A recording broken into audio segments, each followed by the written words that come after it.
매그의 여행. 4월 어느 날 매그에게 두 가지 행운이 찾아왔다.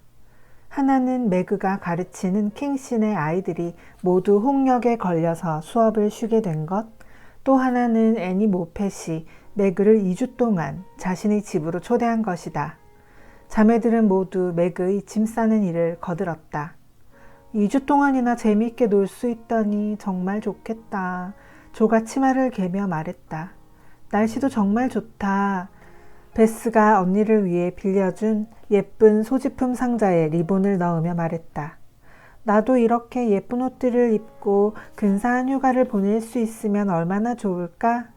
입에 머리핀을 문 에이미가 우물거리며 말했다. 에이미는 작은 바늘꽂이에 머리핀들을 가지런히 꽂아놓고 있었다. 너희들도 함께 가면 좋을 텐데 대신 내가 돌아오면 그곳에서 일어난 일들을 다 말해줄게. 매그가 몹시 들떠서 말했다. 매그는 몇 번씩 수선하고 다린 하얀 포플린 드레스를 흐뭇한 표정으로 바라보았다. 다음 날도 날씨가 정말 좋았다. 멋지게 차려입은 매그는 2주간의 즐거운 여행을 떠나기 전에 가족들과 작별 인사를 나눴다. 엄마는 매그가 혹시 그곳에서 주눅들거나 실망해서 돌아오지 않을까 걱정했다. 모펫가는 굉장히 부유했다. 호화로운 저택과 집안 사람들의 고상한 태도는 매그를 주눅들게 만들었다. 하지만 모두 친절한 사람들이어서 곧 마음이 편해졌다. 매그는 차츰 그들의 문화에 물들어갔다. 일부러 거만하고 고상한 척 행동했고 프랑스어를 섞어가며 말을 했다. 또 머리를 곱슬곱슬하게 지지기도 하고 유행에 대해 떠들기도 했다. 매그는 애니 모펫의 예쁜 물건들을 볼 때마다 그녀가 부러웠고 자신이 초라하게 느껴졌다. 그리고 얼마 후에는 원래 일상으로 돌아가야 한다는 사실이 끔찍하게 느껴졌다. 다행히 매그는 그런 생각에 오래 빠져 있을 수 없었다. 너무나 바쁘게 시간을 보냈기 때문이다. 그녀는 친구들과 함께 쇼핑을 하고 산책과 승마를 즐겼다. 저녁에는 연극이나 오페라 공연을 보러 가거나 애니가 초대한 파티에 참석했다. 애니의 언니들은 모두 좋은 사람이었는데 그중 한 명은 약혼한 상태였다. 모펫 씨는 유쾌하고 뚱뚱한 노신사였다. 모펫 부인은 매그를 자기 딸처럼 친절하게 대해주었다. 모펫 씨 부부가 매그를 워낙 귀여워해준 덕분에 그녀는 우쭐한 기분이 들었다. 어느 날 저녁 매그는 자신의 포플린 드레스가 이곳 분위기와 전혀 어울리지 않는다는 사실을 깨달았다. 파티를 위해 몸단장을 하다가 문득 주변을 돌아보니 다른 친구들은 우아하고 얇은 드레스를 입고 있었다. 매그는 자신을 바라보는 친구들의 시선이 느껴져 얼굴이 화끈거렸다. 자신의 옷에 대해 뭐라고 하는 사람은 없었다. 셀리는 머리를 만져주겠다고 했고 애니의 언니는 매그의 하얀 팔을 칭찬했다. 그러나 그들의 친절함 속에 자신에 대한 동정이 느껴지는 것 같아 매그는 한동안 외롭게 서 있었다. 그때 하녀가 꽃이 든 상자를 들고 왔다. 하녀가 무슨 말을 하기도 전에 애니가 상자 뚜껑을 열었다. 그리고 아름다운 장미와 히스 다발을 보고 탄성을 질렀다. 분명히 벨 언니한테 온 걸 거야. 약혼자가 언제나 이렇게 꽃을 보내거든. 애니가 장미꽃의 향기를 맡으며 말했다. 마치 아가씨께 온 선물이에요. 여기 편지도 있습니다. 하녀는 이렇게 말하고 매그에게 편지를 건네주었다. 소녀들은 호기심과 놀라움에 매그 주위로 몰려들었다. 어머, 누가 보낸 거야? 너한테 애인이 있는 줄 몰랐어. 애니가 물었다. 편지는 엄마가 보낸 거고 꽃은 로레가 보냈어. 매그는 담담하게 대답했지만 마음속으로는 약속을 지켜준 로리가 무척 고마웠다.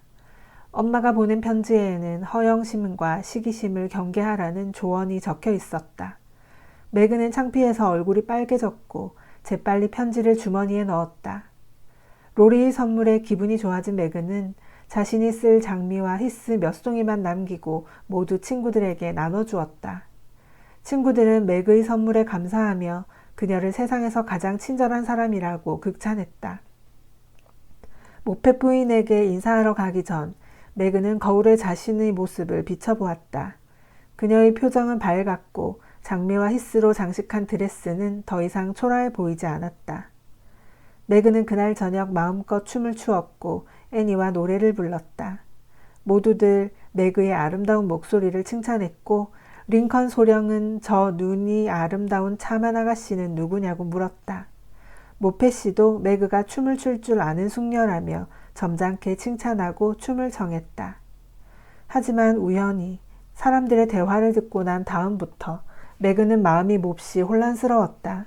매그는 얼음을 가지러 간 청년을 온실 문 앞에서 기다리고 있었다. 그때 울타리 너머에서 모펫 부인과 딸들의 대화가 들려왔다. 그 애는 몇 살이니? 16 아니면 17일 거예요. 4명 중 하나는 분명 엄청난 행운을 잡겠네요. 셀리가 그러는데 모두 친하게 지낸대요. 그 노인도 그 집안 사람들을 마음에 들어 하고요.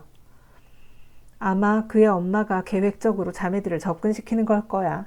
그 애는 아직 어려서 아직 눈치채지 못한 것 같더라. 모펫 부인이 말했다. 그 카드도 엄마가 보낸 게 아닌 것 같아요. 엄마가 보낸 카드를 보고 얼굴이 빨개질 이유가 없잖아요. 제대로 된 드레스만 입었다면 정말 예뻤을 텐데 목요일에 드레스를 빌려준다고 하면 기분 나빠할까요? 아까와는 다른 목소리가 대화에 참여했다. 기분이 나빠도 거절하지 않을 거야. 걔한테는 그 촌스러운 포플린 드레스가 전부잖아. 오늘 밤 그 옷이 찢어진다면 자연스럽게 옷을 빌려줄 수 있을 텐데. 그 말을 들은 매그의 얼굴이 벌겋게 달아올랐다. 그때 얼음을 가지러 갔던 청년이 돌아왔다. 매그는 자존심을 지키기 위해 아무렇지 않은 척했다. 그녀는 이를 악물고 분노와 수치심을 숨겼다. 하지만 방금 들은 말은 아무리 잊으려 해도 잊을 수 없었다. 엄마의 계획, 촌스런 포플린이라는 말들이 뇌리에서 떠나지 않았다. 매그는 당장이라도 집으로 달려가 엉엉 울고 싶었다. 하지만 그럴 수 없는 상황이었기에 애써 명랑한 척하고 있었다. 어느 누구도 매그의 속마음을 눈치채지 못했다. 파티가 끝나고 매그는 잠자리에 들기 위해 침대에 누웠다. 그러자 여러 가지 생각과 분노 때문에 두통이 밀려왔고 자꾸만 눈물이 쏟아졌다. 나쁜 의도로 한 것은 아니었겠지만 그들의 말은 매그가 여태껏 살던 세계에서 느끼던 평화를 무참히 깨버렸다. 로리와의 순수한 우정이 계획적인 접근으로 변질되었고 엄마는 순식간에 속물적인 사람이 되었다. 또 자신의 초라한 드레스에 대한 얘기들도 생각났다. 매그는 항상 자신이 가난한 집 딸이라는 걸 명심하며 그에 맞는 검소한 차림새를 하려고 애썼다. 하지만 지금 매그의 주위에는 이 초라한 드레스를 불행이라고 생각하는 사람들밖에 없었다. 불쌍한 매그는 잠을 제대로 잘 수 없었다. 그녀는 밤새도록 뒤척이다 퉁퉁 부은 눈으로 일어났다. 매그는 친구들이 원망스러웠고 이 일을 친구들에게 솔직하게 말하지 못하는 자신에게 화가 났다. 그날 아침 친구들은 모두 늦게 일어났고 정오가 돼서야 활기가 돌기 시작했다. 매그는 친구들의 태도가 달라졌다는 사실을 눈치챘다. 갑자기 매그에게 더 친절하게 굴었으며 그녀가 하는 말에 깊은 관심을 보였다. 그리고 가끔씩 호기심 어린 눈으로 매그를 가만히 바라보기도 했다. 매그, 네 친구 로렌스 씨에게 목요일 파티에 오라고 초대장을 보냈어. 그가 오면 너도 기쁠 것 같아서 그랬어. 편지를 쓰고 있던 벨이 말했다. 매그는 그 말을 듣고 왜 사람들이 자신에게 잘 대해주었는지 알 수 있었다. 매그는 약간 화가 났지만 곧 친구들을 놀려줘야겠다는 생각이 들었다. 참 친절하시네요. 하지만 그분은 오시지 못할 거예요. 왜? 벨이 물었다. 연세가 너무 많으시거든요. 무슨 말을 하는 거야? 몇 살인데 그래? 애니의 언니 클라라가 물었다. 아마 60살쯤 되셨을걸요? 매그는 웃음이 터져 나오려는 표정을 숨기려고 고개를 숙였다. 장난치기는 우리가 말하는 게 젊은 로렌스라는 걸 알잖아. 로렌스가의 젊은 사람은 없어요. 로리는 아직 어려요. 로리가 매그의 애인인 줄 알고 있던 소녀들은 그 말에 모두 실망했다. 네 나이 또래 아니었니? 낸이 물었다. 아니요. 제 동생 조와 비슷해요. 저는 8월이면 17살이 되거든요. 너한테 꽃도 보내줬잖니? 애니가 진지하게 물었다. 그 애는 가끔씩 우리에게 꽃을 보내줘. 우리가 꽃을 좋아하니까 온실에서 꽃을 꺾어서 보내줘. 우리 엄마와 로렌스 씨는 오래전부터 친분이 있었거든. 그래서 우리 자매들과 로리는 자연스럽게 친해지게 됐지. 매그는 이 이야기를 그만하고 싶었다. 매그는 아직 아무것도 모르나 봐. 맞아, 너무 순진해. 클라라와 벨이 말했다. 물건 사러 나가는 길인데 뭐 필요한 것 없니? 모페 부인이 들어오면서 물었다. 네, 저는 목요일에 입을 분홍색 드레스를 이미 샀어요. 셀리가 대답했다. 매그는 말을 잇지 못했다. 원하는 게 몇 가지 있었지만 살 수 없었기 때문이었다. 너는 뭘 입을 건데? 셀리가 물었다. 나는 전에 입었던 흰색 포플린 드레스를 입을 거야. 그런데 어젯밤에 옷이 찢어져서 고쳐야 할 것 같아. 매그는 아무렇지도 않은 척 말했지만 사실은 몹시 속이 상했다. 집에 연락해서 다른 걸 보내달라고 해. 셀리가 눈치 없이 말했다. 나는 다른 옷이 없어. 그 옷 말고 다른 옷이 없어? 어떻게 하려고? 셀리가 또 눈치 없이 큰 소리로 말했다.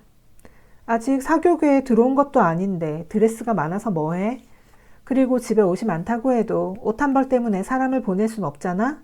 매그, 나한테 예쁜 파란색 비단 드레스가 한 벌 있어. 그 옷이 나한테 좀 작거든? 괜찮다면 그 옷을 빌려줄게. 벨이 셀리의 말을 가로막았다. 정말 고맙지만 저는 그냥 제 드레스를 입고 싶어요. 매그가 웃으며 대답했다. 내가 너를 예쁘게 꾸며주고 싶어서 그래. 조금만 손보면 넌 완벽한 숙녀가 될 거야. 신데렐라처럼 멋지게 변해서 무도회장에 등장하는 거야. 벨의 간곡한 부탁을 매그는 더 이상 거절할 수 없었다. 그리고 아름다운 드레스를 입어보고 싶은 욕망도 억누를 수가 없었다. 목요일 저녁, 벨은 하녀와 함께 매그를 아름다운 숙녀로 변모시켰다. 머리를 곱슬곱슬하게 말고 목과 팔에는 향기로운 분을 발랐다. 입술에는 산호색 연지를 발랐고 숨을 쉴 수 없을 정도로 꽉 끼는 파란색 비단 드레스를 입었다. 드레스의 가슴 쪽이 얼마나 깊게 파였는지 매그가 거울에 비친 자신의 모습을 보고 얼굴을 붉힐 정도였다.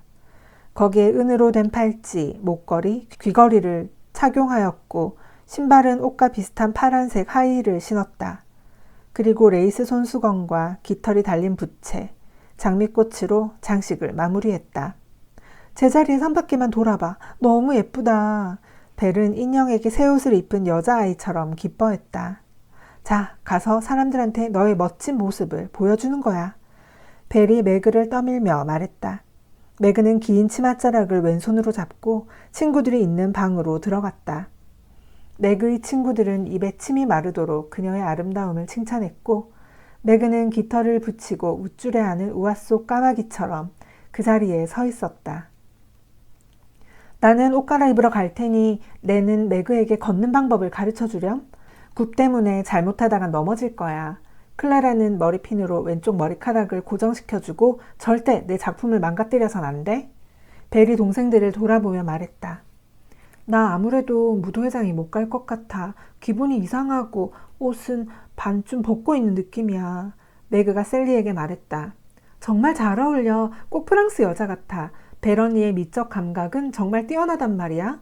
네 옆에 있으니까 내가 초라해 보일 정도야. 자, 이제 내려가자. 넘어지지 않게 조심해. 셀리는 매그의 아름다운 모습에 질투심을 느꼈지만 겉으로 내색하지 않았다. 매그는 셀리의 말을 명심하며 조심스럽게 아래층으로 내려갔다. 거실에는 모펫과 사람들과 일찍 도착한 손님들이 모여 있었다. 매그는 사교계에서 옷이 얼마나 중요한지를 알게 되었다. 전에는 아는 척도 하지 않던 여자들이 갑자기 친한 척하며 다가왔다. 지난번 파티 때 관심을 보이지 않던 청년들도 지금은 먼저 다가와 말을 걸었다. 소파에 앉아 사람들 흉을 보고 있던 노부인들도 저 아름다운 숙녀가 누구냐고 물었다. 마가렛 마치예요. 지금은 형편이 어렵지만 아버지가 육군 소령인 명문가 아이예요. 로렌스가 와도 친분이 있어요. 정말 상냥한 아가씨고 제 아들 네드도 저 애를 마음에 들어하죠. 모펫 부인이 대답했다. 그럼 어디 한번 볼까? 한 노부인이 돋보기를 쓰면서 말했다. 매그는 아무 말도 못 들은 척했지만 내심 모펫 부인이 왜 허풍을 떨었는지 궁금했다. 매그는 자신이 아름다운 귀족 소녀의 역할을 연기하고 있다고 생각했다. 그녀는 드레스가 꽉 조여서 불편했지만 부채를 붙여가며 젊은 청년들이 건네는 시시한 농담을 듣고 있었다. 시종일관 미소를 유지하던 맥의 표정이 갑자기 굳어졌다. 맞은편에서 자신을 지켜보고 있는 로리를 발견했기 때문이었다. 로리는 맥의에게 정중히 인사를 건넸지만 눈빛은 맥의를 못마땅해 하는 것 같았다. 차라리 낡은 드레스를 입고 올걸. 로리 앞에서 이런 모습을 보이다니. 평상시 나처럼 행동해야 해. 맥의는 마음을 다잡고 로리에게 다가가 악수를 청했다. 안 올까봐 걱정했는데 와줘서 고마워. 조가 부탁해서 왔어요. 언니가 어떻게 하고 있는지 보고 와달라고 해서요. 로리가 어색하게 웃으며 대답했다. 조에게 뭐라고 할 거야? 맥의는 로리의 대답이 궁금하면서도 한편으로는 불안했다. 언니를 알아보지 못할 뻔했다고 말해야겠죠? 너무 성숙해 보여서 당신이 아닌 줄 알았어요. 너무 낯설어요. 로리가 장갑 단추를 만지작거리며 대답했다.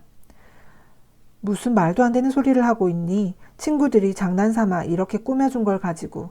난 좋기만 한데. 만약 조가 이 모습을 봤어도 그렇게 말했을까? 네, 아마 그랬을 거예요. 로리가 진지하게 대답했다. 내 모습이 어색해 보이니? 네. 무뚝뚝한 대답만이 돌아왔다. 어째서? 로리는 맥의 곱슬거리는 머리, 훤히 드러난 어깨, 깊게 파인 드레스를 재빨리 훑어보았다. 평소 로리의 정중한 모습이 아니었다. 저는 요란한 장식을 싫어하거든요. 로리가 싸늘한 목소리로 대답했다. 맥은 자기보다 어린 남자에게 비난을 듣자 기분이 상했다. 예의 바른 애라고 생각했는데 정말 무례하구나. 잔뜩 속이 상한 맥은 머리를 식히기 위해 창가로 갔다. 꽉 끼는 드레스 때문에 갑갑해하고 있는데 링컨 소령이 맥의 앞을 지나갔다. 잠시 후 소령이 자신의 어머니에게 말하는 소리가 들렸다. 저는 마치양을 어머니께 소개시켜 드리려고 했어요. 그런데 그만두려고요. 오늘 밤 그녀의 모습은 인형이나 마찬가지예요. 그냥 내 옷을 입고 나올 걸 그랬어. 그러면 다른 사람들도 실망하지 않았을 거고 나도 이렇게 불편하지 않았을 텐데. 맥의가 한숨을 내쉬며 속으로 후회했다. 맥은 커튼 뒤에 반쯤 몸을 숨긴 채 차가운 유리창에 이마를 대고 서 있었다.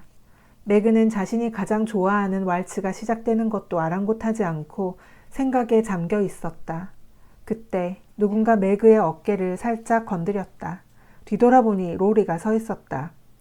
조금 전의 무례를 용서해 주세요. 이제 그만 화 풀고 나랑 같이 춤추러 가요. 로리가 정중하게 사과하며 손을 내밀었다. 요란한 장식을 싫어한다면서? 맥의가 화가 난 척 쏘아붙였다. 물론 지금도 당신의 옷은 마음에 들지 않지만 당신의 눈부시게 아름다워요. 저는 지금 당신과 춤추고 싶어 미칠 지경이에요. 로리가 맥의 아름다움을 말로 표현할 수 없다는 듯 손을 휘저으며 말했다. 로리의 애교 섞인 몸짓에 맥은 마음을 풀었다. 맥은 커튼 밖으로 나가면서 로리에게 속삭였다. 내 옷자락을 밟지 않도록 조심해. 바보같이. 내가 왜 이런 옷을 입었는지 몰라. 옷자락을 핀으로 고정시키면 좀 괜찮을 거예요. 로리가 자신있게 대답했다. 이윽고 두 사람은 음악에 맞춰 경쾌하게 춤을 추었다. 그들은 제법 호흡이 잘 맞았고 사람들은 멋진 한 쌍에게 찬사를 보냈다. 로리, 한 가지 부탁이 있어. 음악이 끝나고 쉬는 동안 맥은 부채질을 하며 로리에게 말했다. 집에 돌아가서 가족들에게 오늘 내 복장에 대해 말하지 말아줘. 가족들은 이런 우스꽝스러운 일을 이해하지 못할 거야. 엄마도 좋아하지 않으실 거고. 로리의 표정이 그런데 왜 그랬어요? 라고 묻는 것 같아 맥의가 말을 덧붙였다. 내가 직접 가족들에게 얘기할게. 그렇게 하고 싶어. 그러니까 아무 말도 하지 말아줘. 약속할게요. 하지만 가족들이 물어보면 뭐라고 얘기하죠? 그냥 내가 아주 멋지고 즐거워 보이더라고만 전해줘. 물론 당신이 멋져 보이긴 해요. 하지만 제 눈에는 당신이 하나도 즐거워 보이지 않는군요. 네 말이 맞아. 하지만 아주 불행한 건 아니야. 단지 재미를 느끼고 싶었을 뿐인데 뜻대로 안 되네. 네드 모펫이 이쪽으로 오네요. 무슨 일이지? 로리가 기분 나쁜 듯 눈썹을 찌푸리며 말했다. 나랑 같이 춤추려고 오는 거야. 나한테 춤추자고 3번이나 청했거든. 같이 있는 동안 지루해서 혼났어. 매그는 그렇게 말하고 네드를 맞이하러 나섰다. 그 모습을 본 로리는 웃음이 나왔다. 저녁 식사 때까지 매그와 로리는 아무 말도 하지 않았다. 로리가 다시 매그를 보았을 때 매그는 네드와 그의 친구 피셔와 함께 샴페인을 마시고 있었다. 로리는 마치 자매들을 보살펴야 하는 큰오빠 같은 책임감을 느끼고 있었다. 이 모습을 본 로리는 나서지 않을 수가 없었다. 계속 이렇게 술을 마시면 내일 아침에 머리가 무척 아플걸요? 어머니도 당신의 이런 모습을 싫어하실 거고요. 네드와 피셔가 딴짓을 하는 사이에 로리가 매그에게 다가와 속삭였다. 오늘 밤 난 매그가 아니야. 살짝 머리가 돈 인형이라고. 오늘 하루만 참아줘. 내일은 이 요란한 인형 옷들을 모두 벗어버리고 예전처럼 착하고 검소한 매그로 돌아갈 거야. 내일이 지금 당장 왔으면 좋겠군요. 로리가 기분 상한 듯 투덜거렸다. 파티에 참석한 다른 아가씨들처럼 매그도 춤추고 수다를 떨며 시간을 보냈다. 그녀는 저녁 식사 후 춤을 추다가 상대방에게 옷자락을 밟혀 넘어질 뻔했다. 그 모습을 본 로리는 매그에게 다시 충고를 해주려고 했지만 파티가 끝날 때까지 매그가 피해 다녔기 때문에 그럴 기회를 잡지 못했다. 로리와 헤어질 무렵 매그는 이미 로리가 주의를 준 두통에 시달리고 있었다. 매그는 지끈거리는 머리를 감싸쥐고 로리에게 다가갔다. 로리, 약속을 잊지 마. 매그는 두통을 참으며 억지로 로리에게 웃어 보였다. 영원히 입 다물고 있을게요. 로리는 이렇게 대답하고 자리를 떴다. 이 모습을 본 애니는 매그에게 로리와의 관계를 꼬치꼬치 캐물었다. 이 질문은 매그가 잠자리에 들 때까지 계속되었다. 다음날 아침 매그는 정말 머리가 깨질 것처럼 아팠다. 온종일 침대에 알아누운 채 하루를 보냈다. 마침내 토요일이 되자 매그는 2주간의 휴가를 마치고 집으로 돌아왔다. 꿈에 부풀어 떠난 휴가였지만 생각만큼 즐거운 시간은 아니었다. 이제 예절에 신경 안 쓰고 조용히 지낼 수 있어서 정말 편해요. 호화롭지 않지만 우리 집이 제일 좋아요. 일요일 저녁 매그는 조와 엄마 사이에 앉아 밝은 표정으로 주위를 돌아보며 말했다. 그렇게 말하니 엄마도 기쁘구나. 모페가에 다녀온 후 우리 집이 초라하게 느껴질까봐 걱정했는데. 마치 부인이 매그를 바라보며 말했다.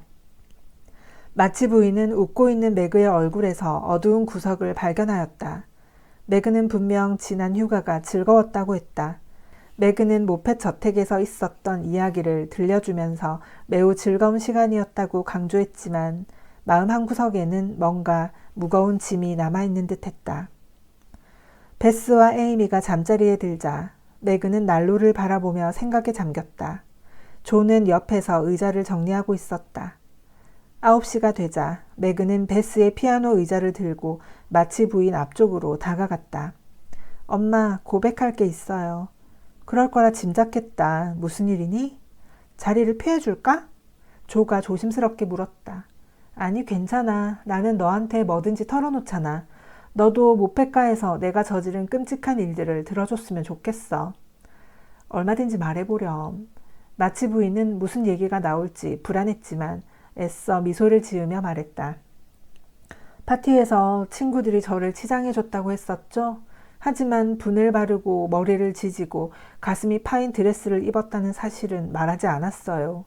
로리도 내 모습이 싫다고 했었어요. 어떤 사람은 절 보고 인형이라고 하기도 했어요. 저도 잘못된 행동이라는 걸 알았지만 친구들의 칭찬 때문에 그만둘 수 없었어요. 그래서 결국 사람들의 놀림거리가 되고 말았죠. 그게 다야? 조가 의아해하며 물었다. 마치 부인은 딸의 시무룩한 얼굴을 조용히 바라보았다. 그리고 매그가 무엇인가를 더 털어놓으려 한다는 사실을 눈치챘다. 아니, 더 있어. 샴페인을 마셨고 그걸 마신 채 춤을 췄어. 남자들 앞에서 교태를 떨기도 했고 정말 형편없이 굴었어. 매그가 괴로워하며 말했다. 그것 말고도 더 할 얘기가 있는 것 같은데. 마치 부인이 빨개진 매그의 두 볼을 쓰다듬어주며 말했다. 네, 엄마. 정말 어이없는 말을 들었어요. 사람들이 우리 자매들과 로리의 관계에 대해 말도 안 되는 소리를 했어요. 마침내 매그는 모페가에서 사람들이 쑥덕이던 얘기를 전하기 시작했다. 매그가 말하는 동안 조는 엄마가 입술을 꾹 다물고 있는 모습을 보았다. 마치 부인은 누군가 순진한 매그의 마음에 상처를 준 것 같아 너무나 가슴이 아팠다. 어떻게 그런 쓰레기 같은 말을 할 수가 있어? 그런데도 언니는 가만히 있었단 말이야? 왜 그 자리에서 가만히 있었냐고. 분개한 조가 큰 소리로 말했다. 할 수가 없더라. 너무 당황했으니까. 나중에는 너무 화가 나고 수치스러워서 자리를 박차고 나와야 한다는 생각도 할 수 없었어. 내가 애니 모펫을 찾아가서 그런 어이없는 인간은 어떻게 다뤄야 하는지 보여주겠어. 그러니까 로리네가 부자여서 우리가 계획적으로 접근한 거라 그거지? 로리를 신랑감으로 삼으려고 말이야. 이 얘기를 로리에게 들려주면 로리는 뭐라고 할까? 안 돼. 로리에겐 절대로 얘기하지 마. 그렇죠, 엄마? 매그가 걱정스러운 말투로 조를 말렸다. 그래, 그런 얘긴 절대 해선 안 돼. 그리고 매그, 이제 그 얘기는 두 번 다시 꺼내지도 말고 될 수 있는 대로 빨리 잊도록 해라. 잘 알지도 못하는 사람들 집에 너를 보내지 말았어야 했어. 친절하긴 해도 천박한 사람들이구나.